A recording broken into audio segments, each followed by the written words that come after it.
The letter arrived on a Tuesday morning, folded cleanly between supermarket coupons and unpaid bills, its presence so ordinary that Marcus nearly threw it away without looking. No return address, no stamp worth noticing, just his name written neatly across the front, precise enough to feel intentional, but not personal. The kind of handwriting that doesn't reveal emotion, only certainty.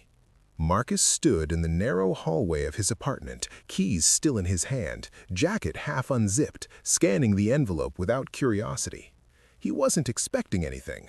No birthdays, no announcements, no reminders. His life had settled into a predictable rhythm where surprises were rare and usually unwelcome. He opened the letter standing up. Inside was a single sentence. "You die tomorrow at 6:14 p.m." There was no signature, no explanation, no dramatic flourish, just the sentence centered on the page, printed in plain black ink. Marcus laughed. Not because it was funny, but because laughter was easier than engaging with something so absurd. Threats were supposed to be angry, warnings were supposed to be urgent. This was neither. It didn't demand belief, it assumed it. He crumpled the paper and dropped it into the trash beside the door, already mentally dismissing it as a prank, a mistake, or a tasteless joke sent to the wrong address. People did strange things for attention. This was just another version of that. Marcus went to work. The narrator explains that denial often disguises itself as normalcy. Marcus completed his tasks, answered emails, nodded through meetings. He even told a coworker a joke he barely remembered laughing at himself. The letter never crossed his mind for more than a second at a time. The brain protects itself that way. At 6:13 p.m., Marcus was still alive. At 6:14, a car ran a red light and missed him by less than a foot. The impact never came, but the wind from the passing vehicle brushed his jacket hard enough to spin him slightly. He felt his heart slam into his ribs, not from fear, but from recognition.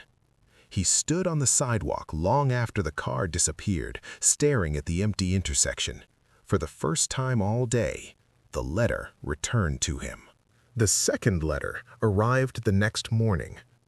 This time, Marcus was waiting for it without realizing he was waiting. He checked the mail earlier than usual, stood longer than necessary at the mailbox. When he saw the familiar handwriting, his stomach tightened before his mind caught up. The message inside was just as brief. Correction. You were supposed to die. Someone intervened. That won't happen again. The narrator slows here, letting the weight settle. Marcus sat down.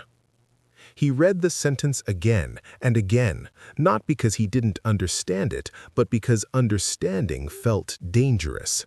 This wasn't a threat anymore. It wasn't even a prediction. It was a statement of record. Someone intervened. The phrase haunted him. Who? How? And more importantly, why? Marcus didn't go to work that day. He didn't call anyone. He spent hours pacing his apartment, replaying the near miss at the intersection, examining it from every angle, the timing, the precision, the way the car had appeared exactly when the letter said it would matter. That night, he searched online for similar stories. Found nothing.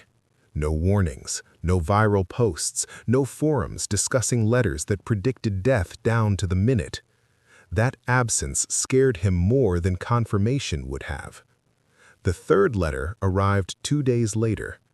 It predicted something smaller. A spilled drink, a phone call that would come at 2:32 p.m., a stranger who would ask him for directions. All of it happened.